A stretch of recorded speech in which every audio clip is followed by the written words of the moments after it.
ಇತ್ತೀಚೆಗೆ ಹೊಸ ಹೊಸ ಆ್ಯಪ್ಗಳು ಹುಟ್ಕೊಳ್ತಾನೆ ಇದೆ. ನಕಲಿ ಆ್ಯಪ್ಗಳು ಯಾವುದು, ಜೆನ್ಯೂನ್ ಆಗಿರುವಂತಹ ಆ್ಯಪ್ಗಳು ಯಾವುದು, ಯಾವುದ್ರ ಮೊರೆ ಹೋದರೆ ಒಳ್ಳೆಯದು, ಯಾವುದನ್ನ ನಂಬಿ ನಾವು ಕೆಟ್ಟು ಬಿಡ್ತೀವಿ, ಇಂಥದ್ದು ಬಹುತೇಕರ ಅರಿವಿಗೆ ಇಲ್ಲ. ಇದೇ ರೀತಿ ಆ್ಯಪ್ಗಳು ಪ್ರಮುಖವಾಗಿ, ಅದು ಕೂಡ ಪರ್ಟಿಕ್ಯುಲರ್ ಆಗಿ ಹೇಳಬೇಕಂದ್ರೆ ಡೇಟಿಂಗ್ ಆ್ಯಪ್ಗಳು, ಹುಡುಗ ಹುಡುಗಿ ಡೇಟ್ ಮಾಡುವ ವಿಚಾರಕ್ಕೆ ಸಂಬಂಧಪಟ್ಟಂತೆ ಆ್ಯಪ್ಗಳ ಮೂಲಕ ಚಾಟಿಂಗ್ ಆಗುತ್ತೆ, ನಂಬಿಕೆ ಇರುತ್ತೆ, ಒಪ್ಕೊಂಡ್ರೆ ಮೀಟ್ ಆಗ್ತಾರೆ, ಡೇಟ್ ಮಾಡ್ತಾರೆ, ಇದೆಲ್ಲವೂ ಕೂಡ ಸಹಜ ಅನ್ನೋ ಪ್ರಕ್ರಿಯೆ. ಆದರೆ ಈಗೊಂದು ಘಟನೆ ಆಗಿದೆ. ಯಾರು ಸಲಿಂಗ ಪ್ರೇಮಿಗಳಿರ್ತಾರೋ ಅಂಥವ್ರನ್ನ ಟಾರ್ಗೆಟ್ ಮಾಡೋದೇ ಈ ಆ್ಯಪ್ನ ಕೆಲಸ ಅಂತೆ. ಅದು ಕೂಡ ಆ್ಯಪ್ನಿಂದ ಅವ್ರನ್ನ ಸೆಳೆಯೋದಲ್ಲದೆ, ವಿಶ್ವಾಸ ಗಳಿಸೋದಲ್ಲದೆ, ನಂಬಿಕೆ ಗಳಿಸೋದಲ್ಲದೆ, ದುಡ್ಡಿಗಾಕಿ ತದನಂತರದಲ್ಲಿ ಪೀಡಿಸೋದಕ್ಕೆ ಶುರುವಾಗುತ್ತೆ. ಹಾಗಾಗಿ ಅಲರ್ಟ್ ಮಾಡ್ತಾ ಇದ್ದೀವಿ ನಾವು. ಈಗ ಸಲಿಂಗ ಕಾಮಿಗಳ ವಿಚಾರಕ್ಕೆ ಸಂಬಂಧಪಟ್ಟಂತೆ ಆಗಿರುವ ಅತಿ ದೊಡ್ಡ ಒಂದು ಸುಲಿಗೆ ವಿಚಾರಕ್ಕೆ ಸಂಬಂಧಪಟ್ಟಂತೆ ಸುದ್ದಿ ಆಗ್ತಾ ಇದೆ. ಹಾಗಾಗಿ ಯಾವ ಆ್ಯಪ್ಗಳು ಜೆನ್ಯೂನ್ ಆಗಿದೆ, ಯಾವ ಆ್ಯಪ್ಗಳನ್ನು ನಂಬಬೇಕು, ಇಲ್ಲ ಆಗಿರೋದು ಏನು, ಆ್ಯಪ್ಗಳ ಮೂಲಕ ಹುಡುಗ ಹುಡುಗಿ ಮೀಟ್ ಆಗ್ತಾ ಇದ್ರೆ, ಡೇಟ್ ಮಾಡಬೇಕು ಅನ್ನೋಂಥ ಪ್ಲಾನ್ಗಳಿದ್ರೆ ಖಂಡಿತ ಮಿಸ್ ಮಾಡದೆ ಈ ಸ್ಟೋರಿ ನೋಡಬೇಕು. ಇವತ್ತು ಇದೇ ವಿಚಾರಕ್ಕೆ ಸಂಬಂಧಪಟ್ಟಂತೆ ನಾವು ಚರ್ಚೆ ಮಾಡ್ತೀವಿ. ಅಗೇನ್ ಇಲ್ಲೂ ಕೂಡ ಧರ್ಮದ ವಿಚಾರ ತಳುಕು ಹಾಕಿಕೊಳ್ತಾ ಇದೆ.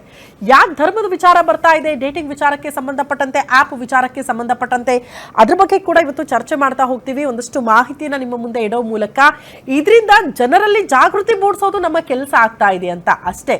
ಇದೇ ಈ ಹೊತ್ತಿನ ವಿಶೇಷ, ಡೇಟಿಂಗ್ ಧೋಖಾ.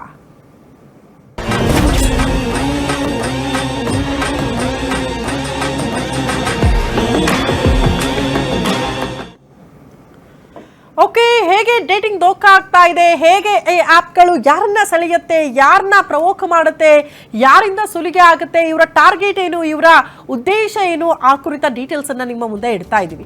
ಸಲಿಂಗ ಕಾಮಿಗಳಿಗೆ ಗಾಳ ಹಾಕೋದೇ ಇವರ ಕೆಲಸ, ಜೆನ್ಸ್ ಟಾರ್ಗೆಟ್. ಇದೆಂತ ದಂಧೆ ಅನ್ನೋದು ಪ್ರಶ್ನೆ ಆಗ್ತಾ ಇದೆ. ಬೆಂಗಳೂರಲ್ಲಿ ಡೇಟಿಂಗ್ ಆ್ಯಪ್ಗಳ ದುರ್ಬಳಕೆ ಆಗ್ತಾ ಇದೆಯಾ? ಫೇಕ್ ಅಕೌಂಟ್ಸ್, ಅಮೌಂಟ್ ಫೇಕ್ಸ್, ನಿಯಂತ್ರಣ ಅಸಾಧ್ಯನಾ?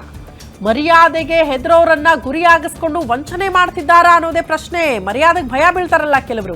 ಸಲಿಂಗ ಕಾಮಕ್ಕೆ ಬೆನ್ನು ಬಿದ್ದು ಹೋದವರನ್ನ ಸುಲಿಗೆ ಮಾಡಲಾಗ್ತಾ ಇದೆಯಾ? ಆ್ಯಪ್ ಮೂಲಕ ಯುವಕರಿಗೆ ಗಾಳ ಹಾಕ್ತಾರೆ. ಯಾಮಾರಿ ಹೋದ್ರೆ ದರೋಡೆ ಮಾಡೋದಂತೂ ಫಿಕ್ಸ್ ಅಂತೆ. ಗ್ರೈಂಡರ್ಗೆ ಡೇಟಿಂಗ್ ಚಾಟ್ ಆ್ಯಪ್ ಮೂಲಕ ದರೋಡೆ ಆಗ್ತಾ ಇದೆ. ಪ್ರತಿಷ್ಠಿತ ಕಾಲೇಜಿನ ಲೈಬ್ರರಿಯಲ್ಲಿ ಕೆಲಸ ಮಾಡ್ತಿದ್ದವರಿಗೆ ಮಹಾವಂಚನೆ ಆಗೋಗಿದೆ. ಆ್ಯಪ್ನಲ್ಲಿ ಯುವಕನನ್ನ ಸಲಿಂಗ ಸಂಬಂಧ ಆಮಿಷ ಒಡ್ಡಿ ಕಿಡಿಗೇಡಿಗಳು ಕರೆಸಿದ್ರು. ದರೋಡೆ ಮಾಡಿ ಯಾರಿಗಾದ್ರೂ ಹೇಳಿದ್ರೆ ಕೊಲೆ ಮಾಡೋ ಬೆದರಿಕೆ ಬೇರೆ ಹಾಕಿಬಿಟ್ಟಿದ್ದಾರಂತೆ. ಜಿಗಣಿ ಠಾಣೆ ಪೊಲೀಸರಿಂದ 6 ಮಂದಿ ಆರೋಪಿಗಳನ್ನ ಸದ್ಯಕ್ಕೆ ಅರೆಸ್ಟ್ ಮಾಡಲಾಗಿದ್ದು, ಸಲಿಂಗ ಕಾಮಿಗಳಿಗೆ ಗಾಳ ಹಾಕೋದು, ಜೆನ್ಸನ್ನ ಟಾರ್ಗೆಟ್ ಮಾಡೋದು, ಅದು ಹುಡುಗಿರಾ? ಖಂಡಿತ ಅಲ್ಲ, ಹುಡುಗರೇ. ಯಾರು ಸಲಿಂಗ ಪ್ರೇಮವನ್ನ ಬಯಸಿ ಹೋಗ್ತಾರಲ್ಲ ಅಂಥವ್ರನ್ನ ಟಾರ್ಗೆಟ್ ಮಾಡೋದಂತೆ. ಸೊ ಅದಕ್ಕೆ ಆಹ್ವಾನ ಕೊಟ್ಟರು, ಭೇಟಿ ಆಗೋದಕ್ಕೆ ಆ ಯುವಕನನ್ನ ದರೋಡೆ ಮಾಡಿದ್ರು. ಈ ದರೋಡೆ ವಿಚಾರ ಎಲ್ಲಿಗಾದ್ರೂ ಹೇಳಿದ್ರೆ ಜೀವ ತೆಗೆದು ಬಿಡ್ತೀವಿ ಅಂತ ಬೆದರಿಕೆ ಬೇರೆ ಹಾಕಿದ್ರಂತೆ.